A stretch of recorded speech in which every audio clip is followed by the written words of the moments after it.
Hi friends, ಇದು ಮಸ್ತ್ ಮಗ ಚಾನಲ್ನ ಇಂಟರ್ನ್ಯಾಷನಲ್ ಬುಲೆಟಿನ್ ಸುತ್ತು ಜಗತ್ತು. ನಾನು ಅಮರ್ ಪ್ರಸಾದ್. ಭಾರತದಲ್ಲಿ ತೀವ್ರ ಸದ್ದು ಮಾಡ್ತಿರೋ, ಗಲ್ಫ್ ರಾಷ್ಟ್ರಗಳಲ್ಲಿ ಬ್ಯಾನು ಆಗಿರೋ ದುರಂಧರ್ ಸಿನಿಮಾ ವಿರುದ್ಧ ಪಾಕಿಸ್ತಾನ ದೊಡ್ಡ ನಿರ್ಧಾರ ತಗೊಂಡಿದೆ. ಭಾರತದ ಈ ಸಿನಿಮಾದ ವಿರುದ್ಧ, ರಣವೀರ್ ಸಿಂಗ್ ನಟನೆಯ ಈ ಸಿನಿಮಾದ ವಿರುದ್ಧ ನಾವು ಹೊಸ ಪಿಕ್ಚರ್ ಮಾಡ್ತೀವಿ, ಅದನ್ನ ರಿಲೀಸ್ ಮಾಡ್ತೀವಿ ಅಂತ ಪಾಕ್ ಸರ್ಕಾರ ಘೋಷಿಸಿದೆ. ಕರಾಚಿಯ ಲ್ಯಾರಿ ಪ್ರದೇಶದ ಬಗ್ಗೆ ಸಿನಿಮಾದಲ್ಲಿ ನಕಾರಾತ್ಮಕವಾಗಿ ತೋರಿಸಿದ್ದಾರೆ ಇವರು ಅಂತ ಹೇಳಿ ಪಾಕ್ನ ಸಿಂಧ್ ಸರ್ಕಾರ ಹೊಸ ಸಿನಿಮಾವನ್ನ ಅನೌನ್ಸ್ ಮಾಡಿದೆ. ಇದಕ್ಕೆ ಮೇರಾ ಲ್ಯಾರಿ ಅಂತ ಹೆಸರಿಟ್ಟಿದ್ದಾರೆ. ಅಂದ್ರೆ ಈ ಹೆಸರಿನ ಮೇಲೆ ಸಿನಿಮಾ ಬರ್ತಾ ಇದೆ. ಮೇರಾ ಲಾರಿ ಅಲ್ಲ, ಮೇರಾ ಲ್ಯಾರಿ. ಮೇರಾ ಲಾರಿ ಅದು ಆಸಿಮ್ ಮುನೀರ್ ಒಂದು ಜಲ್ಲಿಕಲ್ ತುಂಬಿರೋ ಲಾರಿ. ಇವರು ಮೇರಾ ಲ್ಯಾರಿ, ಆ ಕರಾಚಿಯ ಆ ಒಂದು ಸ್ಲಂ ಬಗ್ಗೆ. ದುರಂಧರ್ ಸಿನಿಮಾದ ನಕಾರಾತ್ಮಕ ನಿರೂಪಣೆಯನ್ನ ಎದುರಿಸೋಕೆ, ಲ್ಯಾರಿ ಏರಿಯಾದ ಸಂಸ್ಕೃತಿ, ಶಾಂತಿ, ಪ್ರತಿಭೆಯನ್ನ ತೋರಿಸೋಕೆ 2026 ಜನವರಿಯಲ್ಲಿ ಮೇರಾ ಲ್ಯಾರಿ ಚಿತ್ರ ಬಿಡುಗಡೆ ಮಾಡ್ತೀವಿ ಅಂತ ಸಿಂಧ್ ಪ್ರಾಂತ್ಯದ ಇನ್ಫಾರ್ಮೇಶನ್ ಮಿನಿಸ್ಟರ್ ಶಾರ್ಜಿಲ್ ಇನಾಮ್ ಮೆಮನ್ ಹೇಳಿದ್ದಾರೆ. ತಪ್ಪು ನಿರೂಪಣೆ, ವಾಸ್ತವವನ್ನ ಅಳಿಸಿ ಹಾಕೋಕೆ ಸಾಧ್ಯ ಇಲ್ಲ. ಸಿಂಧಿ ಭಾಷೆಯಲ್ಲಿ ಚಿತ್ರ ಬಿಡುಗಡೆಯಾಗುತ್ತೆ. ಲ್ಯಾರಿಯ ರಿಯಾಲಿಟಿಯನ್ನ ಪಾಕಿಸ್ತಾನ ಮತ್ತು ಜಗತ್ತಿಗೆ ತೋರಿಸ್ತೀವಿ ಅಂತ ಪಾಕಿಸ್ತಾನ ಹೇಳಿದೆ. ಇನ್ನೊಂದ್ ಕಡೆ ಇದೇ ದುರಂಧರ್ ಸಿನಿಮಾ ಕರಾಚಿ ಕೋರ್ಟ್ ಮೆಟ್ಟಿಲೇರಿದೆ. ಸಿನಿಮಾದಲ್ಲಿ ಪಾಕ್ ಮಾಜಿ ಪ್ರಧಾನಿ ಬೆನಜೀರ್ ಭುಟ್ಟೋ ಪಾಕಿಸ್ತಾನ್ ಪೀಪಲ್ಸ್ ಪಾರ್ಟಿಯ ಧ್ವಜ ಮತ್ತು ರ್ಯಾಲಿಯ ಫುಟೇಜ್ ಅನ್ನ ಪರ್ಮಿಷನ್ ಇಲ್ಲದೆ ತೋರಿಸಿದ್ದಾರೆ. ಪಾಕಿಸ್ತಾನ್ ಪೀಪಲ್ಸ್ ಪಾರ್ಟಿಯನ್ನ ಉಗ್ರರ ಪರ ಇರೋರ್ ತರ ತೋರಿಸಲಾಗಿದೆ ಅಂತ ಅವರು ತಲೆ ಕೆಡಿಸ್ಕೊಂಡ್ಬಿಟ್ಟಿದ್ದಾರೆ, ಆರೋಪಿಸಿದ್ದಾರೆ. ಇನ್ನೊಂದ್ ಕಡೆ ಪಾಕಿಸ್ತಾನದಲ್ಲೇ ಈ ಸಿನಿಮಾ ಬಗ್ಗೆ 2 ರೀತಿಯ ಚರ್ಚೆ ನಡೀತಾ ಇದೆ. ಕೆಲವರು ಇದು ನಮ್ಮ ನೆಲದ ಕತೆ, ಇದು ನಿಜ, ಕರಾಚಿಯಲ್ಲಿದ್ದ ಕ್ರೂರ ಗ್ಯಾಂಗ್ ಇತ್ತು, ಇವಾಗಲೂ ಪೂರ್ತಿ ಸರಿ ಇಲ್ಲ ಅನ್ನೋ ಥರ ಕೆಲವರು ವಾದವನ್ನ ಮಾಡ್ತಿದ್ದಾರೆ. ಇನ್ನು ಕೆಲವರು ಇದು ಭಾರತದ ಪ್ರೊಪಗ್ಯಾಂಡಾ ಅಂತ ಹೇಳಿ ಆಕ್ಷೇಪ ವ್ಯಕ್ತಪಡಿಸ್ತಾ ಇದ್ದಾರೆ. ಈ ವಿವಾದಗಳ ನಡುವೆ ಕೂಡ ದುರಂಧರ್ ಬಾಕ್ಸ್ ಆಫೀಸ್ನಲ್ಲಿ ದಾಖಲೆಯನ್ನ ಮುಂದುವರೆಸಿದೆ. ಇಲ್ಲಿವರೆಗೆ ರಣವೀರ್ ಸಿಂಗ್ ಮಾಡಿರೋ ಚಿತ್ರಗಳಲ್ಲೇ ಅತಿ ಹೆಚ್ಚು ಗಳಿಸಿದ ಸಿನಿಮಾ ಅನ್ನೋ ಖ್ಯಾತಿಯನ್ನ ಇದು ಪಡೆದಿದೆ. ಇದುವರೆಗೂ ಬರೀ ಭಾರತದಲ್ಲಿ 351.75 ಕೋಟಿ ರೂಪಾಯಿ ಕಲೆಕ್ಷನ್ ಆಗಿದೆ. ರಣವೀರ್ ಸಿಂಗ್ರ ಪದ್ಮಾವತ್ ಸಿನಿಮಾದ ಅಲಾವುದ್ದೀನ್ ಖಿಲ್ಜಿ ಮತ್ತು ರಾಣಿ ಪದ್ಮಾವತಿ ಅವರ ಕಥೆಯಾಧಾರಿತ ಸಿನಿಮಾ ಇತ್ತಲ್ಲ, ಅದನ್ನ ಕೂಡ ಮೀರಿಸಿ ಮುಂದಕ್ಕೆ ಹೋಗಿದೆ. ಅದು 302 ಕ್ರೋರ್ ಗಳಿಸಿತ್ತು. ಜೊತೆಗೆ ವಿದೇಶಗಳಲ್ಲೂ ಕೂಡ ದುರಂಧರ್ ಅಬ್ಬರ ಕಂಟಿನ್ಯೂ ಆಗಿದೆ. ಉತ್ತರ ಅಮೆರಿಕದಲ್ಲಿ ಬಾಹುಬಲಿ 2 ದಿ ಕನ್ಕ್ಲೂಷನ್ ಸಿನಿಮಾ ದಾಖಲೆಯನ್ನ ದುರಂಧರ್ ಬ್ರೇಕ್ ಮಾಡಿದೆ. ಭಾರತೀಯ ಸಿನಿಮಾ ಒಂದು ಸೆಕೆಂಡ್ ಫ್ರೈಡೆ ಕಲೆಕ್ಷನ್ ನಲ್ಲಿ ಅತಿ ಹೆಚ್ಚು ಗಳಿಕೆ ಮಾಡಿರೋ ಸಿನಿಮಾ ಅಂತಲೂ ಹೆಸರು ಪಡೆದಿದೆ. ರಜನಿಕಾಂತ್ರ ಕೂಲಿ ಸಿನಿಮಾ ದಾಖಲೆಯನ್ನ ಕೂಡ ಮುರಿದು ಉತ್ತರ ಅಮೆರಿಕದಲ್ಲಿ ಅತಿ ಹೆಚ್ಚು ಗಳಿಕೆ ಮಾಡಿರೋ ಸಿನಿಮಾ ಅನ್ನೋ ಖ್ಯಾತಿಯನ್ನ ಪಡೆದಿದೆ. ಈ ಸಿನಿಮಾ ಏನು, ವಿವಾದ ಏನು, ಇದ್ರ ಬಗ್ಗೆ ನಾವು ಡೀಟೇಲ್ ಆಗಿ ಈ ವರದಿಯಲ್ಲಿ ಮಾಹಿತಿಯನ್ನ ಕೊಟ್ಟಿದ್ವಿ, ನೀವು ಅದನ್ನ ಚೆಕ್ ಮಾಡಬಹುದು. ಏನೋ ಶಾಂತಿ ಒಪ್ಪಂದ ಮಾಡ್ಕೊಳ್ಳಿ ಅಂತ ಯುಕ್ರೇನ್ ಮೇಲೆ ಟ್ರಂಪ್ ಒತ್ತಡ ಹಾಕ್ತಿರೋ ಹೊತ್ತಲ್ಲಿ ರಷ್ಯಾ ಮೇಲೆ ಯುಕ್ರೇನ್ ದೊಡ್ಡ ದಾಳಿ ಮಾಡಿದೆ. 4 ವರ್ಷದಿಂದ ನಡೀತಾ ಇರೋ ಈ ಕದನದಲ್ಲಿ ಇದೇ ಫಸ್ಟ್ ಟೈಮ್ ರಷ್ಯಾದ ಸಬ್ಮರೀನ್ ಅನ್ನ ಯುಕ್ರೇನ್ ಹೊಡೆದು ಹಾಕಿದೆ. ಕಪ್ಪು ಸಮುದ್ರ ತೀರದಲ್ಲಿರೋ ನೋವೊರೋಸಿಸ್ಕ್ ಬಂದರಿನ ಬಳಿ ಇದ್ದ ರಷ್ಯಾದ ಸಬ್ಮರೀನ್ ಮೇಲೆ ದಾಳಿ ಮಾಡಿದ್ದೀವಿ, ಅದಕ್ಕೆ ಭಾರಿ ಡ್ಯಾಮೇಜ್ ಆಗಿದೆ, ಅದು ವರ್ಕ್ ಆಗಬಾರ್ದು, ಆ ಥರ ಮಾಡಿದ್ದೀವಿ ಅಂತ ಯುಕ್ರೇನ್ನ ಡೊಮೆಸ್ಟಿಕ್ ಸೆಕ್ಯೂರಿಟಿ ಸರ್ವಿಸ್ ಹೇಳಿದೆ. ಇದರ ವಿಡಿಯೋ ಕೂಡ ರಿಲೀಸ್ ಆಗಿದೆ. ಇದನ್ನ ಒಡೆಯೋಕೆ ಸಬ್ಸಿ ಬೇಬಿ ಡ್ರೋನ್ಗಳನ್ನ, ಅಂದ್ರೆ ಸಮುದ್ರದ ಒಳಗೆ ಹೋಗಿ ಒಡೆದು ಹಾಕೋ ಡ್ರೋನ್ ಬಳಸಿ ಆಪರೇಷನ್ ಮಾಡಲಾಗಿದೆ. ಇನ್ನು ದಾಳಿಗೊಳಗಾದ ರಷ್ಯಾದ ಕಿಲೋ ಕ್ಲಾಸ್ ಸಬ್ಮರೀನ್ ಬಗ್ಗೆ ಕೂಡ ಯುಕ್ರೇನ್ ಮಾಹಿತಿ ಹಂಚಿಕೊಂಡಿದೆ. ಇದು ರೆಡಿ ಪೊಸಿಷನ್ ನಲ್ಲೇ ಇತ್ತು. ಇದರಲ್ಲಿ ಲಾಂಗ್ ರೇಂಜ್ ಕ್ಯಾಲಿಬರ್ ಕ್ರೂಸ್ ಮಿಸೈಲ್ಗಳನ್ನ ಇಟ್ಟಿದ್ರು. ಒಂದೇ ದಾಳಿಯಲ್ಲಿ ಏಕಕಾಲಕ್ಕೆ ಇಂತಹ 4 ಮಿಸೈಲ್ಗಳನ್ನ ಉಡಾಯಿಸೋ ತಾಕತ್ತು ಇದಕ್ಕಿದೆ. ಆಲ್ರೆಡಿ ಹಲವು ಬಾರಿ ನಮ್ಮ ವಿರುದ್ಧ ದಾಳಿಗೆ ಸಬ್ಮರೀನ್ ಅನ್ನ ಯೂಸ್ ಮಾಡಿತ್ತು. ಈ ಸಬ್ಮರೀನ್ ಬ್ಲ್ಯಾಕ್ ಹೋಲ್ ಅಂತಲೇ ಫೇಮಸ್ ಆಗಿತ್ತು. ಶತ್ರುಗಳು ಇದನ್ನು ಪತ್ತೆ ಹಚ್ಚೋದು ತುಂಬ ಕಷ್ಟ, ಇದನ್ನು ಹೊಡೆದು ಹಾಕಿದ್ದೇವೆ. ಇಂಥ ಸಬ್ಮರೀನ್ ತಯಾರಿಸೋಕೆ ಮುಂದೆ $400 ಮಿಲಿಯನ್ ಖರ್ಚಾಗ್ತಾ ಇತ್ತು. ಈಗ ಸ್ಯಾಂಕ್ಷನ್ ಬೇರೆ ಇರೋದ್ರಿಂದ $500 ಮಿಲಿಯನ್ ಖರ್ಚಾಗ್ಬೋದು. ಅಷ್ಟು ಡ್ಯಾಮೇಜ್ ಮಾಡಿದೀವಿ ಅಂತ ಯುಕ್ರೇನ್ ಹೇಳ್ಕೊಂಡಿದೆ. ಅಲ್ಲದೆ ಈ ಸಬ್ಮರೀನ್ ಹೊಡೆದು ಹಾಕಿರೋದು ಇಡೀ ಸಂಘರ್ಷದಲ್ಲೇ ಟರ್ನಿಂಗ್ ಪಾಯಿಂಟ್ ಆಗ್ಬೋದು ಅಂತ ಯುಕ್ರೇನ್ ನೌಕಾಪಡೆ ವಕ್ತಾರ ಡಿಮಿಟ್ರಿ ಪ್ಲಾಟೆನ್ಚುಕ್ ಹೇಳಿದ್ದಾರೆ. ಅತ್ತ ರಷ್ಯಾ ಕೂಡ ಯುಕ್ರೇನ್ ದಾಳಿ ಮಾಡಿದ್ದು ನಿಜ ಅಂತ ಒಪ್ಕೊಂಡಿದೆ. ಆದರೆ ಯುಕ್ರೇನ್ ಹೇಳ್ತಿರೋ ಥರ ನಮ್ಮ ಸಬ್ಮರೀನ್ ಅಥವಾ ಯಾವುದೇ ಹಡಗುಗಳಿಗೆ ಏನೂ ಡ್ಯಾಮೇಜ್ ಆಗಿಲ್ಲ, ಈ ದಾಳಿ ವಿಫಲ ಆಗಿದೆ ಅಂತ ರಷ್ಯಾ ನೌಕಾಪಡೆ ಅಧಿಕಾರಿಗಳು ಹೇಳಿದ್ದಾರೆ. ಇನ್ನು ಹೀಗೊಂದ್ ಕಡೆ ದಾಳಿ ಆಗ್ತಾ ಇದ್ರೆ ಮತ್ತೊಂದ್ ಕಡೆ ರಷ್ಯಾ ಯುದ್ಧ ಕೊನೆಗೊಳಿಸೋ ಕುರಿತು ಬರ್ಲಿನ್ನಲ್ಲಿ ಅಮೆರಿಕ ಮತ್ತು ಯುಕ್ರೇನ್ ಅಧಿಕಾರಿಗಳು ಮಾತುಕತೆ ನಡೆಸ್ತಾ ಇದ್ದಾರೆ. ಈ ಕುರಿತು ಮಾತನಾಡಿರೋ ಜೆಲೆನ್ಸ್ಕಿ, ನಾವು ರಷ್ಯಾ ಜೊತೆ ಶಾಂತಿ ಒಪ್ಪಂದ ಮಾಡ್ಕೊಳ್ಳೋ ಮೊದಲು ನಮ್ಮ ಮಿತ್ರ ರಾಷ್ಟ್ರಗಳು ನಮಗೆ ಹೇಗೆ ಸೆಕ್ಯೂರಿಟಿ ಗ್ಯಾರಂಟಿ ಕೊಡ್ತವೆ ಅನ್ನೋದನ್ನ ನೋಡಬೇಕು, ಅಲ್ಲದೆ ಕದನ ವಿರಾಮ ಮೇಲ್ವಿಚಾರಣೆ ಮಾಡ್ತೀವಿ ಅಂತಲೂ ನಮಗೆ ಭರವಸೆ ಕೊಡಬೇಕು ಅಂತ ಜೆಲೆನ್ಸ್ಕಿ ಹೇಳಿದ್ದಾರೆ. ಜರ್ಮನ್ ಚಾನ್ಸಲರ್ ಫ್ರೆಡ್ರಿಕ್ ಮರ್ಜ್ ಜೊತೆಗಿನ ಜಂಟಿ ಸುದ್ದಿಗೋಷ್ಠಿ ವೇಳೆ ಈ ತರ ಹೇಳಿದ್ದಾರೆ. ಹಾಗೆ ಸ್ನೇಹಿತರೆ, ಎಲ್ಲಾ ಮೆಂಬರ್ ಓನ್ಲಿ ವಿಡಿಯೋಸ್ ಅನ್ನ ನೀವು ಕೂಡ ನೋಡೋಕೆ ಮಸ್ತ್ ಮಗ ಪ್ರೀಮಿಯಂ ಮೆಂಬರ್ಶಿಪ್ ಫ್ಯಾಮಿಲಿಯನ್ನ ವಿಡಿಯೋ ಕೆಳಗಿರೋ ಜಾಯಿನ್ ಬಟನ್ ಮೂಲಕ ಸೇರಬಹುದು. ಏನೋ ಪಾಕ್ ಮತ್ತು ಭಾರತದ ನಡುವಿನ ಪ್ರಾಕ್ಸಿ ವಾರ್ ತೀವ್ರವಾಗಿದೆ.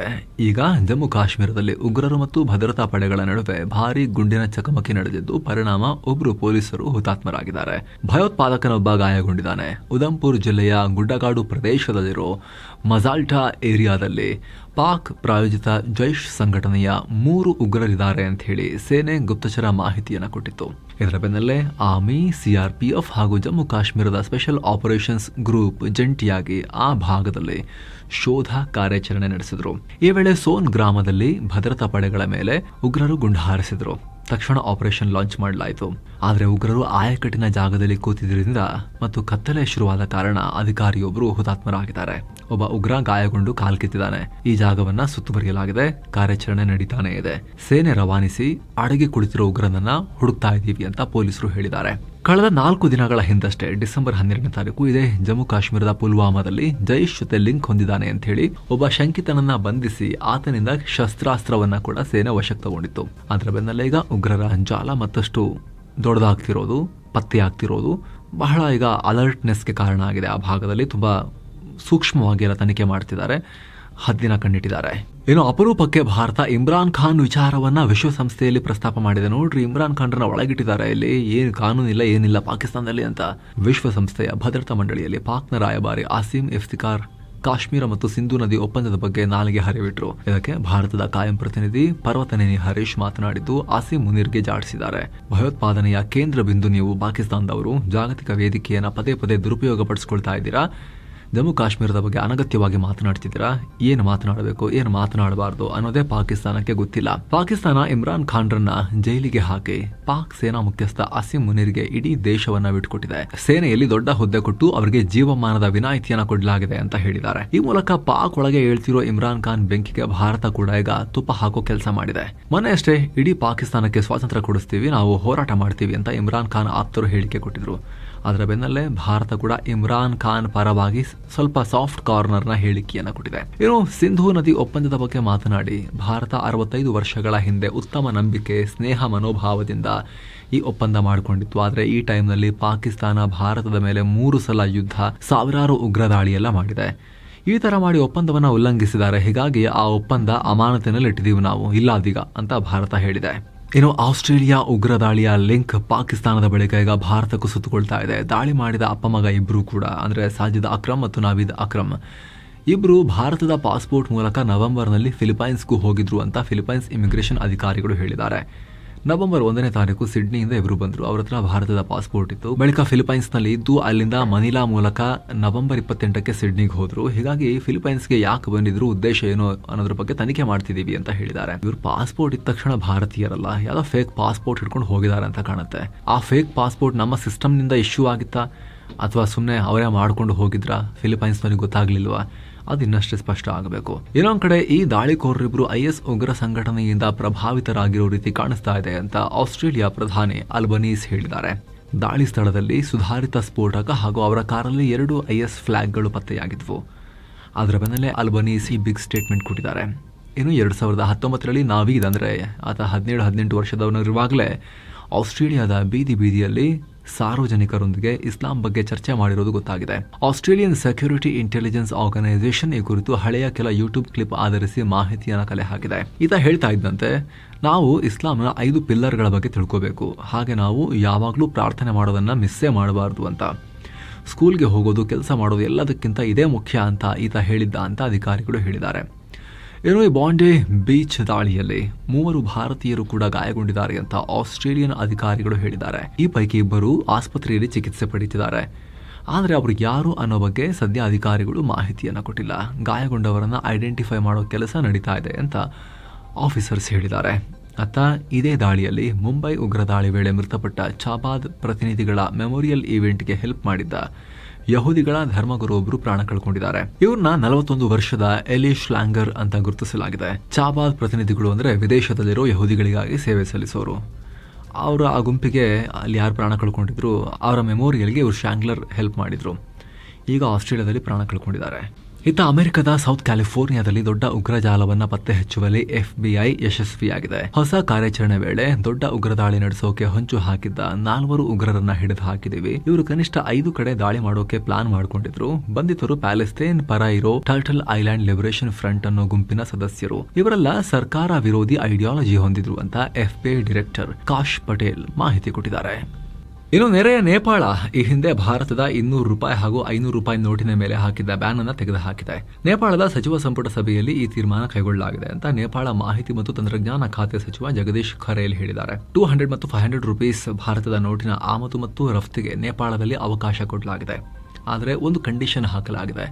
ಭಾರತದಿಂದ ಒಬ್ಬ ವ್ಯಕ್ತಿ ಗರಿಷ್ಠ $25,000 ಮೌಲ್ಯದ ಈ ನೋಟುಗಳನ್ನು ತಂದು ನೇಪಾಳಿ ರೂಪಾಯಿಯಾಗಿ ಎಕ್ಸ್ಚೇಂಜ್ ಮಾಡೋಕೆ ಲಿಮಿಟ್ ಹಾಕಲಾಗಿದೆ. ನಕಲಿ ನೋಟು ಕಳ್ಳ ಸಾಗಾಣಿಕೆ ಹಾವಳಿ ಎಲ್ಲ ಹೆಚ್ಚಾಗಿದೆ ಅಂತ ಹೇಳಿ ಭಾರತ ಈ ಹಿಂದೆ 2016ರಲ್ಲಿ $500 ಹಾಗೂ $1,000 ಮುಖಬೆಲೆಯ ನೇಪಾಳಿ ನೋಟುಗಳ ಆಮದು ಮತ್ತು ರಫ್ತನ್ನ ಬ್ಯಾನ್ ಮಾಡಿತ್ತು. ಇದರ ಬೆನ್ನಲ್ಲೇ ನೇಪಾಳ ಕೂಡ ಭಾರತದ ವಿರುದ್ಧ ಅದೇ ರೀತಿ ಆಕ್ಷನ್ ತಗೊಂಡಿತ್ತು. ಆದರೆ ಇತ್ತೀಚೆಗೆ RBI ನೇಪಾಳದಿಂದ ಹೆಚ್ಚಿನ ಮುಖಬೆಲೆಯ ನೋಟುಗಳ ಆಮದು ರಫ್ತಿಗೆ ಮತ್ತೆ ಅದರ ಎಕ್ಸ್ಚೇಂಜ್ಗೆ ಅರೇಂಜ್ಮೆಂಟ್ಸ್ ಮಾಡ್ಕೊಳ್ತಿದ್ದ ಹಾಗೆ ನೇಪಾಳ ಈ ಕ್ರಮ ತಗೊಂಡಿದೆ. ಏನೋ ಭಾರತೀಯ ಟೆಕ್ಕಿಗಳ ಬಗ್ಗೆ ಆಕ್ಷೇಪಾರ್ಹ ಹೇಳಿಕೆ ಕೊಟ್ಟಿದ್ದ ಅಮೆರಿಕದ ಟೆಕ್ಕಿಯೊಬ್ಬರನ್ನ ಜಾಬ್ನಿಂದ ತೆಗೆದು ಹಾಕಲಾಗಿದೆ. ಟೆಕ್ ಕಂಪನಿ ಕ್ಲೈನ್ನ AI ಹೆಡ್ ಆಗಿದ್ದ ನಿಕ್ ಪಾಶ್ರನ್ನ ಕೆಲಸದಿಂದ ತೆಗೆಯಲಾಗಿದೆ. ಇವರು ಭಾರತೀಯ ಟೆಕ್ಕಿಗಳ ಬಗ್ಗೆ they are smelly, imagine the smell ಅಂತ ಕಮೆಂಟ್ ಹಾಕಿದ್ರು. ಇದು ದೊಡ್ಡ ವಿವಾದಕ್ಕೆ ಕಾರಣವಾಗಿತ್ತು. ಜನಾಂಗೀಯ ದ್ವೇಷ ಅಂತ ಹೇಳಿ ಸೋಷಿಯಲ್ ಮೀಡಿಯಾದಲ್ಲಿ ಆಕ್ರೋಶ ಭುಗಿಲೆದ್ದಿತ್ತು. ಈಗ ಇವರನ್ನ ಕಂಪನಿಯ CEO ಸೌದ್ ರಿಜ್ವಾನ್ ವಜಾ ಮಾಡಿದ್ದಾರೆ. ಇವರನ್ನ ತೆಗಿತಾ ಇದ್ದ ಹಾಗೆ ಭಾರತೀಯರ ವಿರುದ್ಧ ಅಲ್ಲಿ ಇನ್ನಷ್ಟು ಕ್ಯಾಂಪೇನೇ ಶುರುವಾಗಿದೆ. ನಾವ್ಯಾಕೆ ಇವರನ್ನ ನಮ್ಮ ದೇಶಕ್ಕೆ ಬಿಟ್ಕೊಳ್ತಾ ಇದೀವಿ ಅಂತ ಹೇಳಿ ಕ್ಯಾಂಪೇನ್ ಮಾಡ್ತಿದ್ದಾರೆ ಒಂದಷ್ಟು ಜನ ರೇಸಿಸ್ಟ್ಗಳು. ಏನೋ ಮಾದಕ ವಸ್ತು ಸಾಗಿಸ್ತಾ ಇದ್ದಾರೆ ಅಂತ ಹೇಳಿ ಅಮೆರಿಕ ಪೆಸಿಫಿಕ್ ಸಮುದ್ರದಲ್ಲಿ ಬರ್ತಾ ಇದ್ದ ಬೋಟ್ಗಳ ಮೇಲೆ ಸ್ಫೋಟಕ ಸುರಿದಿದೆ. ಸುಮಾರು ಬೋಟ್ಗಳ ಮೇಲೆ ದಾಳಿ ಮಾಡಿ 8 ನಶಾ ಉಗ್ರರನ್ನ ಹೊಡೆದು ಹಾಕಿದೀವಿ ಅಂತ ಅಮೆರಿಕದ ಸದರ್ನ್ ಕಮಾಂಡ್ ಹೇಳಿದೆ. ಈ ಹಡಗುಗಳು ಮಾದಕ ವಸ್ತುವನ್ನ ಸಾಗಿಸ್ತಿರೋದು ಗುಪ್ತಚರ ಮಾಹಿತಿಯಿಂದ ಗೊತ್ತಾಗಿತ್ತು. ರಕ್ಷಣಾ ಕಾರ್ಯದರ್ಶಿ ಪೀಟ್ ಹೆಕ್ಸೆತ್ ಮತ್ತು joint task force southern sphere ನಿರ್ದೇಶನದ ಮೇರೆಗೆ ಈ ದಾಳಿ ಮಾಡಿದ್ವಿ ಅಂತ ಸದರ್ನ್ ಕಮಾಂಡ್ ಹೇಳಿದೆ. ಆದರೆ ಯಾವ ದೇಶದಿಂದ ಬರ್ತಾ ಇತ್ತು ಅಂತ ಹೇಳಿಲ್ಲ.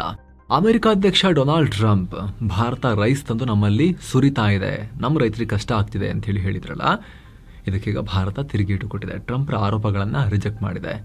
ಪ್ರೀಮಿಯಂ ಗ್ರೇಡ್ ಬಾಸ್ಮತಿ ಅಕ್ಕಿಯನ್ನು ನಾವು ಅಮೆರಿಕಾಗೆ ಕಳಿಸ್ತಾ ಇದ್ದೇವೆ. ಬೇರೆ ತರಹದ ಅಕ್ಕಿಗಿಂತ ಇದರ ಬೆಲೆ ಜಾಸ್ತಿ ಇದೆ ಅಂತ ಭಾರತದ ವಾಣಿಜ್ಯ ಕಾರ್ಯದರ್ಶಿ ರಾಜೇಶ್ ಅಗರ್ವಾಲ್ ಹೇಳಿದ್ದಾರೆ. ಭಾರತ ವಿಶ್ವದ ಅತಿದೊಡ್ಡ ಅಕ್ಕಿ ರಫ್ತುದಾರ ರಾಷ್ಟ್ರ. 2024-25 ಆರ್ಥಿಕ ವರ್ಷದಲ್ಲಿ ಭಾರತ 20.2 ಮಿಲಿಯನ್ ಮೆಟ್ರಿಕ್ ಟನ್ ಅಕ್ಕಿಯನ್ನು ವಿದೇಶಗಳಿಗೆ ರಫ್ತು ಮಾಡಿದೆ. ಇದರಲ್ಲಿ 3,35,554 ಟನ್ ಅಕ್ಕಿ ಅಮೆರಿಕಾಗೆ ಹೋಗಿದೆ. ಈ ರಫ್ತಲ್ಲಿ 2,74,213 ಟನ್ ಬಾಸ್ಮತಿ ಅಕ್ಕಿ ರಫ್ತಾಗಿದೆ. ಇನ್ನು ಮೆಕ್ಸಿಕೋದಲ್ಲಿ ಲಘು ವಿಮಾನ ಪತನ ಆಗಿದೆ. 7 ಮಂದಿ ಪ್ರಾಣ ಕಳ್ಕೊಂಡಿದ್ದಾರೆ. ಎಮರ್ಜೆನ್ಸಿ ಲ್ಯಾಂಡಿಂಗ್ ವೇಳೆ ವಿಮಾನ ಈ ರೀತಿ ಪತನ ಆಗಿದೆ. ಇನ್ನು ಟ್ರಂಪ್ H1B ವೀಸಾ ದರವನ್ನು $1 ಲಕ್ಷ ಏರಿಕೆ ಮಾಡಿರೋದ್ರಿಂದ ಆಲ್ಮೋಸ್ಟ್ $1 ಕೋಟಿ ಹತ್ತತ್ರ. ಇದರಿಂದ ಭಾರತದ IT ಕಂಪನಿಗಳ ಮೇಲೆ ತುಂಬಾ ನೆಗೆಟಿವ್ ಆಗುತ್ತೆ, ಎಫೆಕ್ಟ್ ಆಗುತ್ತೆ ಅಂತ ಹೇಳಿ ತಜ್ಞರು ಆತಂಕ ಹೊರ ಹಾಕಿದ್ದಾರೆ. H1B ವೀಸಾಗಳ ಮೇಲೆ ಅತಿ ಹೆಚ್ಚು ಡಿಪೆಂಡ್ ಆಗಿರೋ ಇನ್ಫೋಸಿಸ್, TCS, ಕಾಗ್ನಿಸೆಂಟ್ ಕಂಪನಿಗಳಿಗೆ ಇದು ದೊಡ್ಡ ಹೊರೆಯಾಗುತ್ತೆ. IT ಕಂಪನಿಗಳು ಈ ಪರ್ಟಿಕ್ಯುಲರ್ ವೀಸಾದಿಂದ ಅನುಕೂಲ ಪಡೆಯುತ್ತವೆ. ಇದರಿಂದ ಅಮೆರಿಕನ್ ಉದ್ಯೋಗಿಗಳ ಮೇಲೆ ಇಂಪ್ಯಾಕ್ಟ್ ಆಗ್ತಾ ಇದೆ ಅಂತ ಅಮೆರಿಕ ಹೇಳ್ತಿದೆ. 2003ರಲ್ಲಿ ಬರೀ 32% ಜನ IT ವರ್ಕರ್ಸ್ H1B ವೀಸಾ ಹೋಲ್ಡರ್ಗಳಾಗಿದ್ರು. ಆದ್ರೀಗ 65% IT workers H1B visa holders ಆಗಿದ್ದಾರೆ. 2020ರ ಮೇನಿಂದ 2024ರ ಮೇವರೆಗೆ ಕಾಗ್ನಿಸೆಂಟ್ ಮತ್ತು ಇನ್ಫೋಸಿಸ್ ಹಾಗೆ TCS ಕಂಪನಿಗಳ ನೇಮಕಾತಿಯಲ್ಲಿ 90% ಉದ್ಯೋಗಿಗಳು ಇದೇ H1B ವೀಸಾ ಮೂಲಕ ಬಂದಿದ್ದಾರೆ.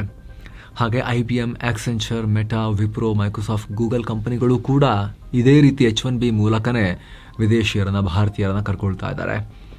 ಹೀಗಾಗಿ ಅಮೆರಿಕನ್ಸ್ಗೆ ಅನ್ಯಾಯ ಆಗ್ತಾ ಇದೆ. ಸೊ ನಾವು ಇದಕ್ಕೆ ನಿರ್ಬಂಧ ಹಾಕಬೇಕು ಅನ್ನೋದು ಟ್ರಂಪ್ ಲೆಕ್ಕಾಚಾರ ಆಗಿತ್ತು. ರೇಟ್ ಜಾಸ್ತಿ ಮಾಡಿದ್ರು. ಅದರ ಪರಿಣಾಮ ಎಲ್ಲ ಕಂಪನಿಗಳಿಗೆ ಹೊಡೆತ ಬೀಳುತ್ತೆ ಅನ್ನೋ ಲೆಕ್ಕಾಚಾರ ಇದೆ. ಏನೋ ಬ್ರಿಟನ್ ಮೂಲದ ಪಬ್ಲಿಕ್ ಬ್ರಾಡ್ಕಾಸ್ಟರ್ BBC ಮೇಲೆ ಅಮೆರಿಕ ಅಧ್ಯಕ್ಷ ಟ್ರಂಪ್ ಕಡೆಗೂ $10 ಬಿಲಿಯನ್ ಮಾನನಷ್ಟ ಮೊಕದ್ದಮೆ ಹೂಡಿದ್ದಾರೆ. ಸುಳ್ಳು ಮತ್ತು ಮಾನಹಾನಿಕರ ವಿಡಿಯೋವನ್ನು ಪ್ರಸಾರ ಮಾಡಿದ್ದಾರೆ ಅಂತ ಮಯಾಮಿಯಲ್ಲಿರೋ ಫೆಡರಲ್ ಕೋರ್ಟ್ನಲ್ಲಿ ಕೇಸ್ ಹಾಕಿದ್ದಾರೆ.